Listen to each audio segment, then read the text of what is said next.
Hey, Spotify, have you ever thought about just maybe not shooting yourself in the foot, not trying to clone TikTok for the millionth time because everyone is doing that, and maybe just try to distinguish yourselves and actually pay your artists? No? Okay, maybe just me.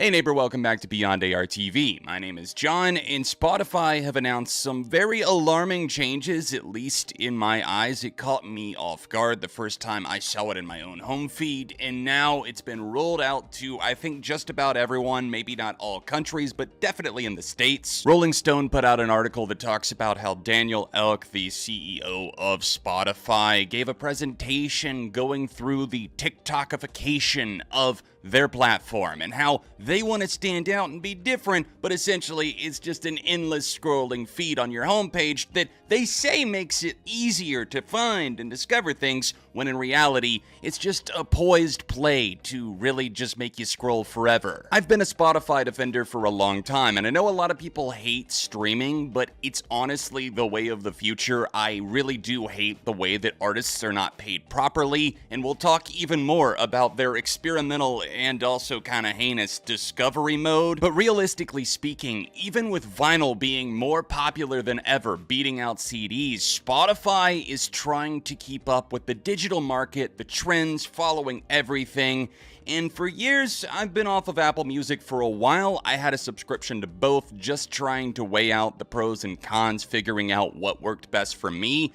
And I do love the intuitive nature of the UI of Spotify, at least I have up until this point. They've made a lot of changes to the platform over the years, and obviously your experience is going to differ based on whether you're on iOS, if you're on Android, or if you're like me and actually use the desktop app like all the time. Not every single change they made to the mobile app is the worst thing ever, but for the most part, I really don't like these changes. I asked you guys if you were wanting me to make a video talking about this a few weeks back, and now that they've rolled it out, I can see that not only then were you guys frustrated, but especially now, I can't even imagine. They had their big event called Stream On, which is essentially just saying, how do we capture every waking second of people's attention and steal it back from TikTok? Because that's what everyone from YouTube Shorts to, I guess now, Spotify are doing. Can I just say that it's absurd that places like Etsy now have like a TikTok type feed? Like, what am I ever going to need this for? And of course, Spotify, not wanting to be left in the dust, have hopped onto the video trend because yes, what we need is big old videos playing in our feed with audio previews. You know how much you love those Netflix previews, the trailers that play out loud at blaring volumes when you're just trying to scroll? Well, now that's coming to Spotify. Spotify themselves are describing this as like an easier way to get discovered and discover things. Their greatest evolution ever. They've introduced the new home feed and they're trying to make it look so epic and cool. Ironically, this is in widescreen, but everything on the mobile app is set to be just endless scrolling. Spotify has humble enough origins, coming out of Sweden and really changing the streaming game as an unknown and beating Apple Music to the punch when they were the reinventors of the digital download era. It was kind of a crazy thing to see Apple trying to play catch up, and they still haven't even come close. But the problem for these companies is that they've never been profitable. Streaming in general is not profitable, and that includes places like Netflix, HBO Max, Paramount Plus, and of course Apple Music, Deezer, Spotify. These companies are not making money, and obviously investors are starting to get worried because it's been like 10 years that Spotify's really been an established thing. I love how the Rolling Stone author described this as an algorithmic cascade of content. That is just chef's kiss. That's the best way you could have summarized this. Spotify's chief of research and development went on to say that our goal is not to steal time, as with a feed that keeps eyes glued to the screen by serving endless and addicting clips, despite that being exactly what they're doing. Instead, the souped up Spotify... Instead, the Spotify souped-up visuals are intended to speed up discovery so you can save music, podcast, audiobooks for later, or start listening right away. I've made my complaints loud and clear by sending feedback on every possible place imaginable, and I don't know if they just listened to me specifically, but as of today, I was actually able to get my old home screen back. As you can see, if I swipe and scroll through here, my jump back in is intact. I absolutely had missed this, and it's so easy to just jump into recent podcasts, recently played, instead of having to scroll past all of these super annoying, bulky things that don't really add anything other than making me scroll more to find what I was looking for. Thankfully, I'm one of those people that mainly just stays in my own library. I go over to my playlists and listen there, and I highly recommend that you guys follow me on Spotify if you just want to go and listen to a playlist. You don't have to click through a bunch of things. I'm always building out my own because I don't want to rely on the streaming platform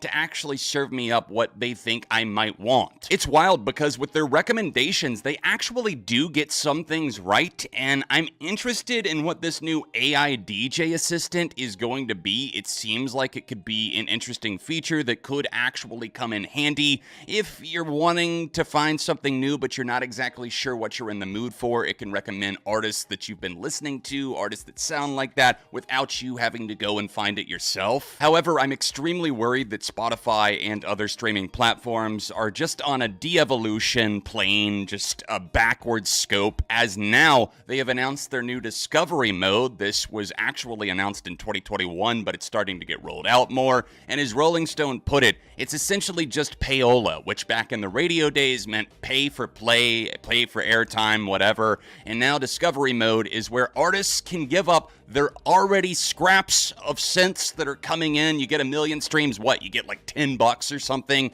It's absurd. That's why artists are pushing products like vinyl and shirts and merch. And yes, I highly recommend that you support your faves in that way. But discovery mode just is an extra disgusting cherry on top of this shit sundae, because it is pay to play. You can give up some of your royalties in order to get discovered more in the algorithm. They give you a little bit of a boost and you give up even more money. So it's like, do I want to get my name out there, or do I want to feed and clothe myself this month? These statistics come straight from Spotify's mouth. They have more than 500 million users, including 205 million subscribers paying for Spotify Premium. So here is what I'm thinking. If there's enough backlash from you guys, from the people who consume music and podcasts and whatever else you listen to on Spotify, if we make our voices heard, which I'm trying to do right now, then do I think they would roll back these changes? Probably not, but potentially so. Just look to the case of Instagram. As somebody who will never use the TikTok platform and thinks it's a cancer, why would I want everything else to be exactly like that? It makes sense with the de-evolution of humanity, obviously going backwards, getting everything wrong these days, it feels like. But this in particular just stings, because I do love streaming music on Spotify. I obviously love my vinyl, my CDs as well, but this case is just frustrating. What do you guys think about the Spotify changes? Have you seen it in your feed yet? Has it not quite rolled out? Or maybe it's not rolling out for everyone? Will they roll back the changes? Any and all thoughts, leave them in the comments down below. Hit that like button and subscribe for the love of music, and you can check out more videos like this on screen right now.